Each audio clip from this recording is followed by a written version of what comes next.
Welcome to the Explainer. Let me ask you something right out of the gate. Do you ever feel like your emotions are just completely out of your control? Like everything happening in the world around you is completely overwhelming and you can't even decide how you're going to feel when you wake up in the morning? It's a heavy feeling, right? And honestly, modern life is practically designed to leave us feeling totally emotionally exhausted. But today, we're going to flip that script completely. We're looking at the alchemy of emotional strength. So, is controlling your emotions actually possible? I know when you're right in the thick of anxiety, anger, or sadness, it feels literally impossible. But the answer from our source material is a resounding yes. It is absolutely possible. But let's be upfront about this. It can be a brutal process. It requires tearing down old habits and forging new ones. You kind of have to treat your emotional responses like muscles that need to be trained. Okay, let's dive into this.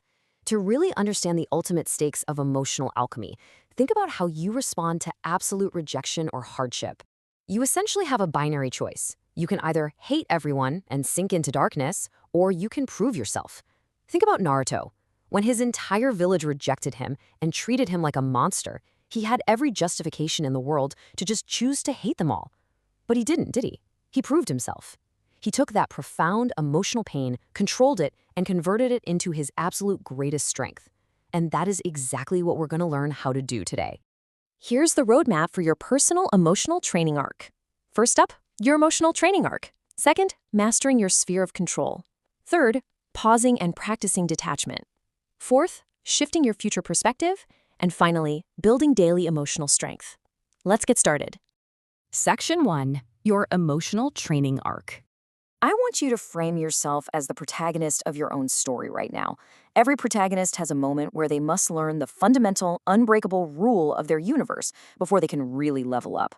For emotional alchemy, that rule is this: you can control your mind, not the world. So the crucial point is, if you truly want to become strong, you must burn this concept into your memory. The moment you grasp this, handling life's challenges becomes exponentially easier. True strength doesn't come from forcing the world to behave the way you want it to. True strength begins by radically accepting what is completely beyond your reach and turning your intense focus inward to the one thing you actually do command. Section 2. Master your sphere of control. Now that we know we can only control the mind, we need to get incredibly practical about separating the external events of our lives from our internal reactions to them. This is where the alchemy actually starts to happen. Whenever any problem arises, whether it's a rude comment, a flat tire, or a massive life setback, this is the single filtering question you must ask yourself immediately. Can I control this situation? If the answer is no, your job is to accept it and move on. It sounds simple, but in the heat of the moment, our instinct is to fight reality. But fighting reality is exactly what drains all your emotional energy. Let's say you planned a massive outdoor event, and suddenly it starts pouring rain. You can't stop the rain. You can either yell, scream, and completely ruin your mood, or you can chill out and adjust the plan. And this brilliantly illustrates how someone like Luffy from One Piece handles things. His ultimate dream is to become the Pirate King, but he never sits around stressing about what the rest of the world is doing. He just gives his absolute best and focuses entirely on his own actions. He adapts and he adjusts the plan. Section 3. Pause and practice detachment. So we've talked about filtering what you can control, but what happens in those crucial milliseconds right after a stressor hits you? Well, this is where battles are won or lost. We live in a world that demands instant reactions, but instant replies almost always lead to regret. If someone sends you an angry message, your instinct is to fire one right back. But if you force yourself to pause for just 1 second, you often realize it isn't even worth your energy. Think about Levi from Attack on Titan. Every single move he makes is highly calculated. He never reacts impulsively, no matter how chaotic the battlefield gets. You need to handle your emotions with that exact same calculated precision. To achieve that calculated pause, you really need detachment. Now, detachment doesn't mean you become a robot or that you stop caring. Actually, scratch that. It's more like understanding your emotions without being a slave to them. It's watching situations objectively, almost like you're watching a movie. You can feel the emotions of the scene, but deep down, you know it's just a story playing out. The best example here is Itachi Uchiha. His immediate emotions screamed at him to stay with his clan, but he looked at the logical, bigger picture and made the really tough, objective call. Section 4. Shift your future perspective. Let's move to this and see how this builds on what we've learned. When you learn to pause and detach, you gain the ability to step back and look at the whole timeline of your life. The passage of time is the ultimate neutralizer for whatever is stressing you out right now. We call this the 2-year rule. Whenever a problem hits you in the present day, say someone insults you, or you just have a terrible, awful day at work, ask yourself, will this matter in 2 years? 1 year from now, you might just be focused on future growth. 2 years from now, the event likely won't matter at all. Most of the time, the answer to the 2-year question is absolutely no. Think about Gohan from Dragon Ball Z. As a kid, people constantly underestimated him, but he never let that present-day negativity drag him down. He focused purely on his future potential and ultimately showed everyone what he was truly capable of. It all comes down to how you frame the obstacles in your way. You can either view a problem as a reason to quit, or you can view it as a lesson to grow. Take Izuku Midoriya.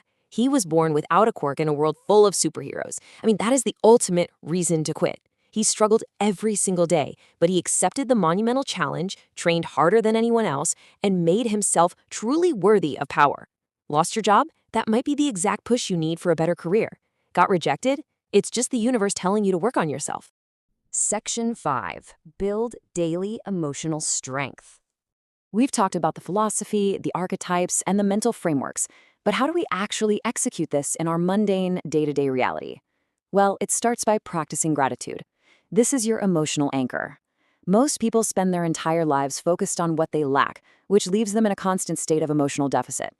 But when you practice gratitude, you realize that what you already possess has immense value. This anchors your emotional baseline in a positive state before the stress of the day even has a chance to hit you. And when the stress inevitably does hit, you need a protocol. Bottling things up or drowning them in unhealthy distractions might give you temporary relief, but it creates massive long-term damage. Instead, handle the response the right way. Step 1, remove yourself from the environment and go for a walk. Step 2, regulate your nervous system with some deep breathing. And step 3, talk to someone close to you to gain that objective, detached perspective we discussed earlier. Ultimately, we have to strip away all the fantasy. Now, what's really interesting about this slide is it reminds us that emotional control isn't magic. It takes consistent, daily practice. You aren't going to wake up tomorrow as an unbreakable, stoic master just because you understood the concepts today. You have to show up and practice the pause, practice the detachment, and practice gratitude every single day. It's like getting reps in the gym, but for your mind. Every problem carries a lesson. We've seen how mastering your sphere of control and shifting your perspective can completely alter the trajectory of your life. So look at the obstacles in front of you right now. What challenge will you turn into strength today? The choice is entirely yours. Thanks for joining us on this explainer, and we will catch you next time.